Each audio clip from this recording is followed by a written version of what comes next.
नमस्कार मंडली, मैं तुमचा मित्र मनोज देवस्थळी। दोस्तों, आज हम बात कर रहे हैं सर्वाइवल को लेकर। सर्वाइवल का मतलब क्या है, इससे हम डिफिनीशन समझने की कोशिश करेंगे। कुछ लोग समझते हैं if I am better than my पड़ोसी इट्स ए गुड सर्वाइवल। कुछ लोग सोचते हैं if I am better than my relatives it's a good survival. और कुछ लोग समझते हैं if I am better than my friends definitely it's a good survival. ऐसा दोस्तों नहीं है। पहले हमें सर्वाइवल की डिफिनीशन समझनी पड़ेगी। इसका मतलब क्या है? सर्वाइवल मतलब है जीवन और अस्तित्व में बने रहना। यस, ओके, जीवंत और अस्तित्व में बने रहने का प्रयत्न करना to this extent it is okay. लेकिन जीवंत और अस्तित्व में बने रहने की होड़ में लगे रहना, यहाँ पे आदमी को प्रॉब्लम स्टार्ट होती है जब वो होड़ में आता है, क्योंकि इसमें गलती हमारी नहीं है। जब हम स्कूल में जाते हैं, केजी या नर्सरी में जब एडमिशन लेते हैं, तो हमें बताया जाता है कि आपका फर्स्ट रैंक है, आपका सेकंड रैंक है और थर्ड रैंक है, और ज़िंदगी भर हम इसी रैंक के चक्कर में परेशान रहते हैं। वैसे जैसे आपने समझा कि अगर आपके 90% नंबर आते हैं तो आप अपने आप को बहुत सक्सेसफुल समझते हैं। लेकिन कोई आपको आके बताता है कि आपके दोस्त के 95% नंबर आए, तो अपने आप को आप फेल्योर समझने लगते हैं। आप बड़ी मुश्किल से बहुत प्रयत्न करने के बाद 5 लाख की आपने कार खरीदी, अपने आप को आप सफल समझने लगते हैं। लेकिन आपको कोई आके बताता है कि आपके दोस्त ने 10 लाख की कार खरीदी, हम अपने आप को फेल्योर समझने लगते हैं। उसी तरह से पिछले साल से इस साल हमारा इंक्रीमेंट फैक्ट्री में अच्छा हुआ। पिछले साल 3000 हुआ था, इस बार 5000 हुआ था, हम अपने आप को सफल समझने लगते हैं। लेकिन कोई हमको आके बताता है आपके दोस्त का तो जो है 8000 का इंक्रीमेंट हुआ, हम अपने आप को फेल्योर समझने लगते हैं। यही चीज़ जिंदगी में होड़ में हमें रखती है। दोस्तों, सक्सेसफुल और फेल्योर की कोई डिफिनीशन नहीं होती है। समझने वाली बात है। सक्सेसफुल और फेल्योर एक थॉट है। थॉट वो भी हमारा थॉट नहीं है, सामने वाले का थॉट है, वो क्रिएट करता है और उसको जिंदगी भर हम क्वालिफाई करने में लगे रहते हैं।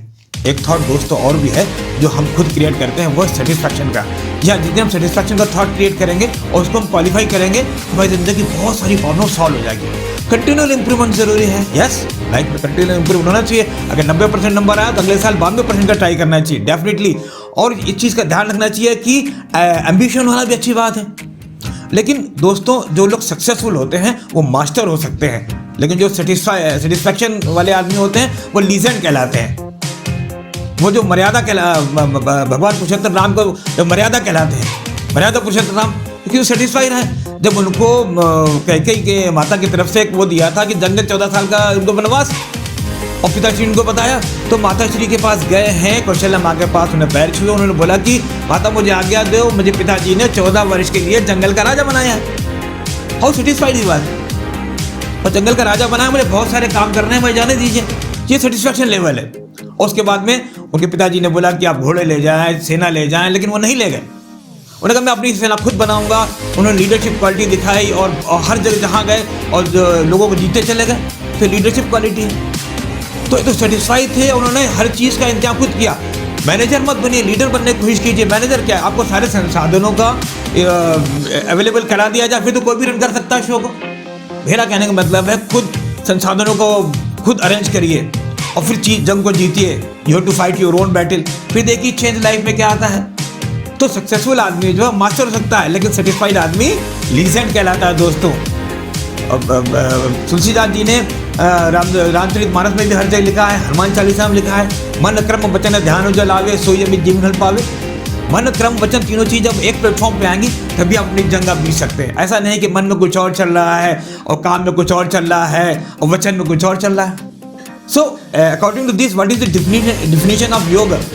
योगा की डिफिनीशन क्या कहलाती है? Yoga is the union of your body, your mind, your emotion and your energy. जब चारों चीज़ें एक प्लेटफॉर्म पे आती हैं तभी आप योगी कहलाते हैं और सारी चीज़ें आपके अनुसार होती हैं। क्योंकि जब माइंड और बॉडी आपके फेवर में काम करते हैं तो उसको बोलते हैं प्लेजेंटनेस, और जो बॉडी और माइंड आपके अगेंस्ट काम करते हैं उसे कहते हैं अनप्लेजेंट डेफिनेटली।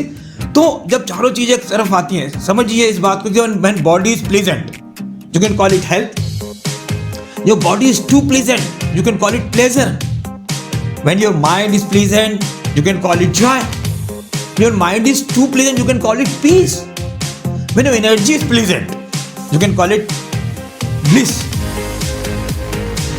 ओके, सो इसी तरह से हर चीज़ का एक लिमिट होती है। आपके बॉडी और माइंड जब काम करेंगे उसको हेल्थ बोल सकते हैं। चारों चीज़ें आप देखेंगे, उस चीज़ को समझेंगे और जो है सर्वाइवल की होड़ में लग के सर्वाइवल जीवंत और अस्तित्व में बने रहने का प्रयत्न करेंगे। रैंक को लेकर के नहीं, continue improvement is must. Continue improvement होना चाहिए, एम्बिशियस होना बहुत ज़रूरी है और अपने आप को प्रयत्न कीजिए, समझिए और सेटिस्फाई रहेंगे तो लीजेंड कहलाएंगे। ओके, सक्सेसफुल और फेलियर की कोई परिभाषा नहीं होती, ध्यान रखिए। Simply it's a thought. उस थॉट को क्वालिफाई ना करें। सेटिस्फेक्शन की डिफिनीशन को आप खुद लिखते हैं, उसको जो है क्वालिफाई करने की कोशिश करें। Okay, take care, all the best, bye.